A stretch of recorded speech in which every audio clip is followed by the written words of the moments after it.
de fé. Vamos esquecer todas as mágoas, tudo aquilo de ruim que nós vivemos nesses quase 3 anos.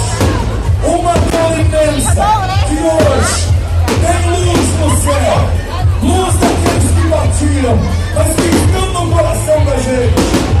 A chama da madeira não é apenas uma chama, lá pode apagar, mas você não pode deixar o seu coração se fechar.